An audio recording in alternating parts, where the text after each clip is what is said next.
కేంద్రంలోని బీజేపీ ప్రభుత్వం అనుసరిస్తున్న ప్రజా కార్మిక రైతు వ్యతిరేక విధానాలను విడనాడాలని డిమాండ్ చేస్తూ joint platform of trade unions Samyukt Kisan Morcha ఆధ్వర్యంలో ఆందోళనకు దిగారు. ఆదిలాబాద్ పట్టణంలోని కిసాన్ చౌక్లో ప్రజా కార్మిక సంఘాల నాయకులు నిరసన ప్రదర్శన చేపట్టారు.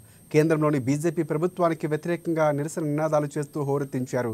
ఈ సందర్భంగా కార్మిక ప్రజా సంఘాల ప్రతినిధులు మాట్లాడుతూ దేశంలో కొత్తగా తీసుకొచ్చిన 4 లేబర్ కోడ్లను రైతు నల్ల చట్టాలను రద్దు చేయాలని డిమాండ్ చేస్తారు.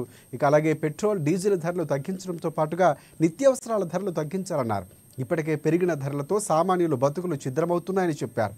ఆనాడు ఎన్నో పోరాటాలు చేసి సాధించుకున్న హక్కులు కాలరాసే ప్రయత్నం జరుగుతుందన్నారు. రాజ్యాంగాన్ని మార్చే కుట్ర చేస్తున్నారని ఆరోపించారు. వెంటనే ఈ న్యాయబద్ధమైన డిమాండ్లను నెరవేర్చకపోతే అన్ని వర్గాలను కలుపుకొని పోయి దేశవ్యాప్తంగా పెద్ద ఎత్తున ఆందోళన చేపడతామని హెచ్చరించారు. ఈ కార్యక్రమంలో కార్మిక ప్రజా సంఘాల ప్రతినిధులు సంయుక్త కిసాన్ మోర్చా నాయకులు పాల్గొన్నారు.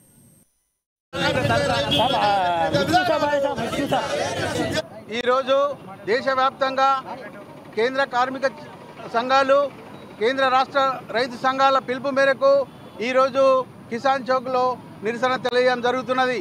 ముఖ్యంగా కేంద్ర ప్రభుత్వం అవలంబిస్తున్న విధానాలకు వ్యతిరేకంగా లేబర్ కోడ్లను రద్దు చేయాలని, ఈ 3 చట్టాలని రైతు నల్ల చట్టాలని రద్దు చేయాలని, అంటే నిత్యావసర ధరలని తగ్గించాలని, పెట్రోల్ డీజిల్ ధరలు తగ్గించాలని, కార్పొరేట్లకు ఊడిగం చేస్తున్న కేంద్ర ప్రభుత్వానికి వ్యతిరేకంగా ఈరోజు నిరసన జరుగుతున్నది.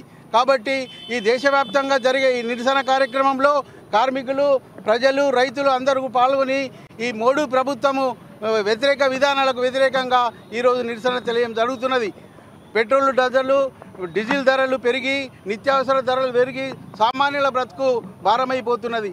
అయినా లిఖితపూర్వకంగా 3 చట్టాలు రద్దు చేస్తామని ఇంతవరకు కూడా 3 చట్టాలను రద్దు చేయలేదు. ఎందరో కార్మికులు త్యాగం చేసి సంపాదించుకున్న చట్టాలను మార్చాలని చూస్తున్నారు. ఈరోజు 1949 26వ రోజు ఇది రాజ్యాంగం ఆమోదించిన దినము. ఈరోజు ఇంత సిగ్గుచేటు బీజేపీ ప్రభుత్వానికి ఈరోజు పార్లమెంటులో రాజ్యాంగ దినోత్సవాన్ని జరుపుకుంటున్నారు. రాజ్యాంగాన్ని మార్చే కుట్ర చేస్తున్నారు. కాబట్టి ఇప్పటికైనా కేంద్ర ప్రభుత్వం ఆలోచించి మేము పెట్టిన డిమాండ్లని త్వరగా పరిష్కరించాలి. లేకపోతే రైతులు, కార్మికులు రేపు దేశవ్యాప్తంగా పెద్ద ఆందోళనలో ఉధృతమైన పోరాటాలు చేస్తారని ఈ సందర్భంగా తెలియజేస్తున్నాం.